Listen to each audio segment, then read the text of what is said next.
March 27, 2024 திருவனந்தபுரத்தை சேர்ந்த 29 வயதான ஆர்யா அப்படின்ற தன்னுடைய பொண்ணை காணோம் அப்படின்னு ஆர்யாவோட அப்பா போலீஸ் ஸ்டேஷனில் கம்ப்ளைண்ட் கொடுக்குறாரு. போலீஸ் ஆர்யாவை தேட ஆரம்பிக்கிறாங்க. ஆர்யா ஒரு பிரைவேட் ஸ்கூலில் ஃப்ரெஞ்ச் டீச்சராக ஒர்க் பண்ணிட்டு இருந்திருக்காங்க. ஆர்யா ஒர்க் பண்ண ஸ்கூல், ஆர்யா தங்கியிருந்த இடம் அப்படின்னு இல்லாமல் எல்லா இடத்துலையுமே போலீஸ் ஆர்யாவை தேட ஆரம்பிக்கிறாங்க. சிசிடிவி கேமராவில் கூட ஆர்யாவை பற்றின எந்த ஒரு இன்ஃபர்மேஷனும் போலீஸ்க்கு கிடைக்கல. அதனால போலீஸ் ஆர்யாவோட மொபைலை ட்ராக் பண்ண ஆரம்பிக்கிறாங்க.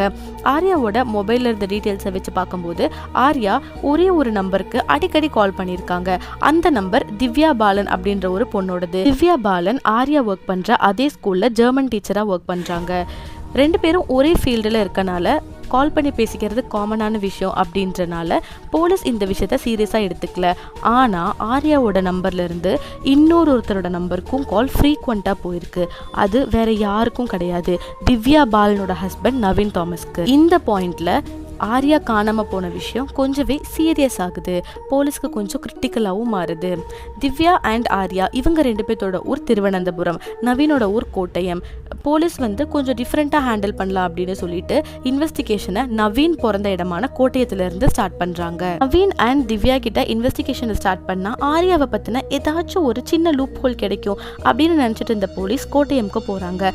கோட்டயம்க்கு போனதுக்கு அப்புறம் தான் தெரியுது திவ்யா அண்ட் நவீன் அவங்க ரெண்டு பேருமே மார்ச் 17 அந்த ஊர்ல இல்ல அப்படின்னு தெரிய வருது.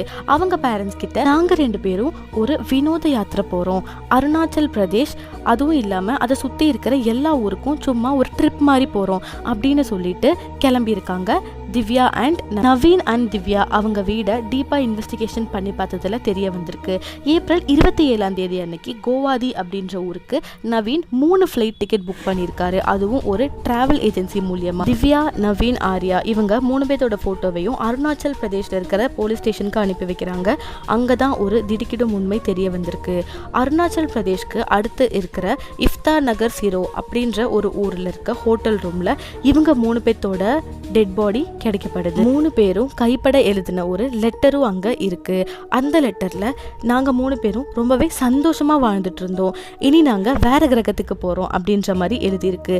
இந்த இடத்துல இருந்து தான் இந்த கேஸ் வேற ஒரு கோணத்துல மாறுது. திவ்யா அப்புறம் நவீன் 2 பேரும் கை நரம்புகள் அறுக்கப்பட்டு இறந்து போய் கிடக்குறாங்க.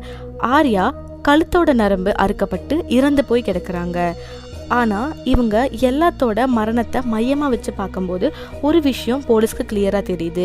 திவ்யாவோட கையில் இருக்கிற கட்டு ரொம்பவும் ஆழமாகவும் நிறையாவும் இருக்கிற மாதிரியும், ஆர்யாவோட கழுத்தில் இருக்கிற கட்டும் ரொம்பவும் ஆழமாகவும் நிறையாவும் இருக்க மாதிரி தெரியுது. ஆனால் நவீனோட கையில் அவ்வளோ ஒன்றும் டீப் காயங்கள் எதுவும் போலீஸ் கண்ணில் தென்படல. ஸோ இதனால நவீன், ஆர்யா அதுக்கப்புறம் திவ்யா 2 பேரையும் கொலை பண்ணிட்டு கடைசியாக தன்னைத்தானே கொல்லுட்டாரா அப்படின்னும் தெரியல. அவங்க 3 பேரோட பிணத்துக்கும் நடுவில் ஒரு பாத்திரம் வச்சிருக்காங்க. அந்த பாத்திரத்தில் கொஞ்சம் நெகம், தலைமுடி, உடைஞ்சு போன வளையல் அப்படின்னு நிறையா விஷயம் அதில் இருந்திருக்கு.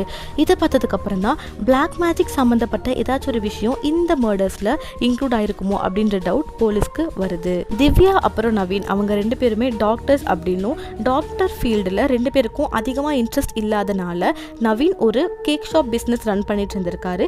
திவ்யா பிரைவேட் ஸ்கூலில் டீச்சராக ஒர்க் பண்ணிட்டு இருந்திருக்காங்க அப்படின்னு அங்கே விசாரிச்சு பார்த்ததுல இருந்து போலீஸ்க்கு தெரிய வந்திருக்கு. 3 மர்டர்ஸை பற்றியுமே எந்த ஒரு டீப்பான இன்ஃபர்மேஷனும் கிடைக்காத போலீஸ் ஆர்யாவோட லேப்டாப்பை எடுத்து டீப்பாக இன்வெஸ்டிகேட் பண்ணி பார்க்குறாங்க. அதில் ஒரு ஷாக்கிங்கான இன்ஃபர்மேஷன் நமக்கு தெரிய வருது. அதாவது 2021 இருந்து ஆர்யாவுக்கு டான் போர்கோ அப்படின்ற ஒரு ஐடியிலேருந்து மெயில் ஃப்ரீக்வெண்ட்டாக வந்துட்டு இருக்கிறத போலீஸ் கண்டுபிடிக்கிறாங்க. அந்த mail full and full proxy server, அதாவது VPN யூஸ் பண்ணி மெயில் பண்ணியிருக்காங்க. ஸோ யார் இந்த மெயில் அனுப்புகிறாங்க அப்படின்னு ஈஸியாக ட்ராக் பண்ண முடியாது. அந்த மெயில் ஃபுல் அண்ட் ஃபுல் ஏலியனை பற்றின மெயில் அப்படின்னு நமக்கு தெரியப்படுது. 2 வருஷமாக ஏலியனை பற்றின ஃபுல் டீட்டெயில்ஸ், ஏலியன் இருக்கா இல்லையா, ஏலியன் எப்படி இருக்கும், மறுஜென்மம் இருக்கா இல்லையா, வேற்று கிரகம் இருக்கா இல்லையா அப்படின்ற ஃபுல் அண்ட் ஃபுல் டீட்டெயிலை ஆர்யாவுக்கு யாரும் அந்த மெயில் மூலியமாக அனுப்பியிருக்காங்க. இதனாலேயே ஆர்யா ஏலியன் மேலே ரொம்பவே இன்ட்ரெஸ்டடாக இருந்திருக்காங்க அப்படின்றத நம்ம கிளியராக இங்கே தெரிஞ்சுக்கலாம். தெரிஞ்சுக்கலாம். இன்னொரு இன்ட்ரெஸ்டிங்கான ஃபேக்ட் என்னன்னா, ஆர்யாவோட லேப்டாப்ல இருந்து 466 பக்கங்களை கொண்ட ஏலியனை பத்தின ஒரு PDF கண்டுபிடிச்சிருக்காங்க.